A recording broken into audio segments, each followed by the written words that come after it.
we've got tomatoes. And so the thing about tomatoes is you'd have to take care of them, not just water and fertilize, but you have to tell us about what you're doing right now. You're making these guys look very nice and tidy against their supports. Yeah. What's the function of all this?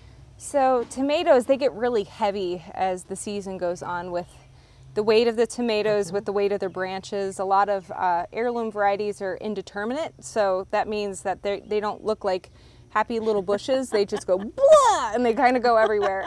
So that's why it's great to have a really strong support structure like this cattle panel tunnel that we've got here. So what I'm doing is I am cutting off the suckers, the suckering parts of the tomato, and I am trying to force the growth upward and also trying to promote airflow between the plant and the different plants so that we don't have a lot of disease spreading between plants. And that's why I've got some isopropyl alcohol here with my clippers. Every time I clip a part that looks kind of iffy, might be diseased, might not be, or I change plants. With each and every plant, I take a dip, I dip my fingers in it, and I make sure that I am doing all I can to prevent disease from spreading between these plants. So it's really important to keep everything nice and clean as you're going through here. It's also important when you're selecting a material to tie the tomatoes up. You don't want to use anything that's going to cut into the stems. So what Kate is using here is just heavy twine. She's also giving it enough room. You'll notice that the plant's able to wiggle. And so you want that because as the plant grows and sets fruit, it's going to get heavier. And the heaviness of the plant is going to make it stretch back away from the support. And so you need to have that light give to the whatever you're using to support it with. And also when you get into the part where you're going to have blooms on this and it's going to start to bear fruit, you can even add additional twine to it just to help that support, because you certainly don't want your tomato plants to break apart. That's the most heartbreaking thing of all. Oh, it's the worst. When you're ready and then you say, oh, it's not working anymore, it just broke in half. Yeah. So this will prevent that heartbreak. And it's easy enough to do. You just have to pick the time to do it and make sure you look at your tomatoes frequently.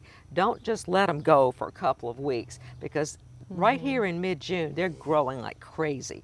And as you can see from what Kate has already pruned off of a couple of plants, you're going to get a lot off of that.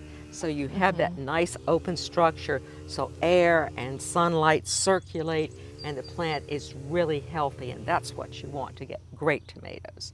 And one of the things people get a little bit bummed out about when it comes to pruning tomatoes is cutting off the suckers. Now the suckers, if you get them young, it's not as difficult to actually cut them off, but if you find some older ones like we found here, they just, with all the rain we've been having, they decided to just burst forth and look really nice, and they have little flowers on them, so it's hard, it's hard to cut them.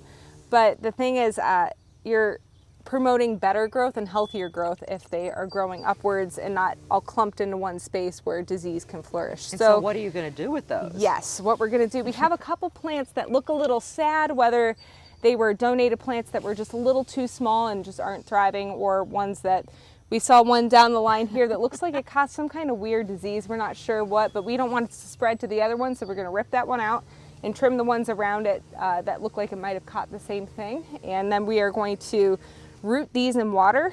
Now, all the little bumpies that you can see here, see how those little tiny bumps?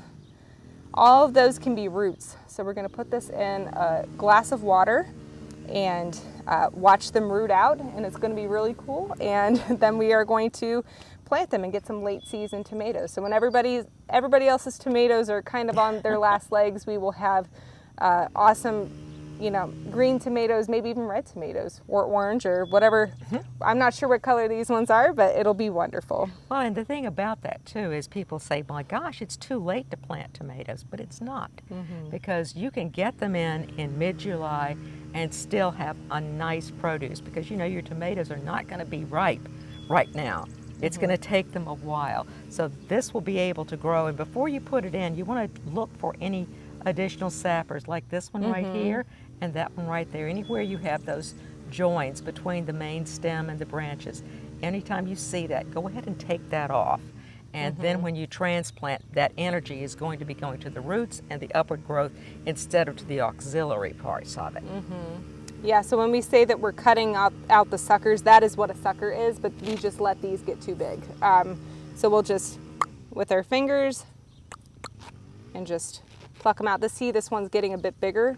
That's a Yeah. good example of a larger sucker, so we'll pluck that out and let that go. And then this has a lot more focus to grow upwards and to focus on the roots. So.